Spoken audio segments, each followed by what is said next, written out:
Jim Holley, Race Day Live, presented by AMSO. Well, look who comes up and says, hey, Jim, you want to grab an interview? Yeah. Of course, anytime Ryan Dungey wants to come on Race Day Live, I'm always happy. And, you know, I didn't get a chance to congratulate you. Well, I did, I think, on the podium in Houston when you wrapped it up, man. But I know it's kind of set in now as we're in Grand Central Station. I know your wife and you kind of taking the sights in here earlier before the press conference.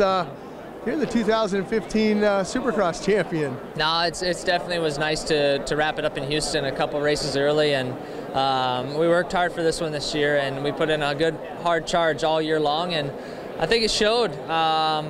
You know, obviously with everybody behind me helping me get to this point, and it's been fun. So, but now to keep at it, you know, we still races. These race wins are still important as well after the championship even. But pretty soon outdoors will be coming up as well, so we're getting ready for that. And it's nice to celebrate and have fun and enjoy it. But you know, this racing and motocross especially, you know, you kind of have to, you know, keep the focus and keep moving along, because there's always something next. You know, you can't live on cloud 9 forever. Something else I wanted to ask you, I followed your career ever since you came up, and Roger DeCoster picked you out of the amateur program. You didn't really kill it in the amateur program, but he saw something in you and gave you an opportunity, and you rewarded him over at Suzuki with a bunch of championships, 250, 450s, outdoors, things like that. Then Roger took a job over at KTM. You were kind of still at Suzuki.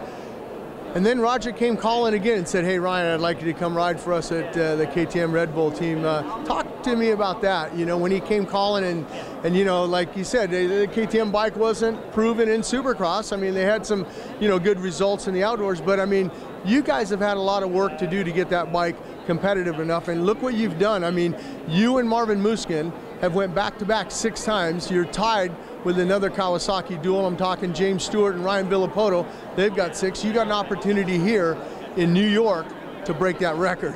Yeah, I mean, obviously with Roger going to KTM when I was still at Suzuki, and that was a tough moment for me. You know, I understood Roger had to do what was best for him and his career, and him and Ian actually.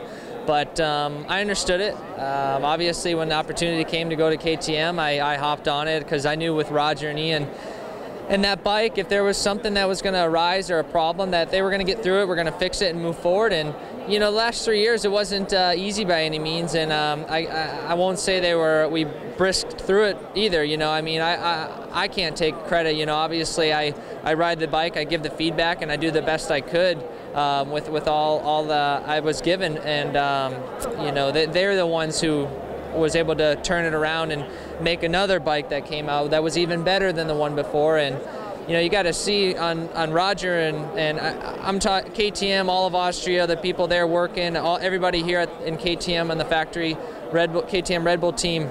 You know, everybody put in so much work, and it shows. And in a 5-year span, really, since Roger came on board, that task and that challenge, he started off. It was cool to be able, I think it really means a lot. It meant a lot to me, but obviously to Roger and Ian and all of KTM especially. You know, KTM wasn't a well-known brand here, and it was good bike, but you know, now to make that, you know, mark and win that championship, you know, for KTM, it was a big milestone, and I think it was just showed all the hard work and everything that paid off to get to that point. And so, I mean, it's hard for somebody from the outside in looking to see. I mean, it's a kind of a big thing, you know, for KTM, and you know, and not only that, everybody going through it.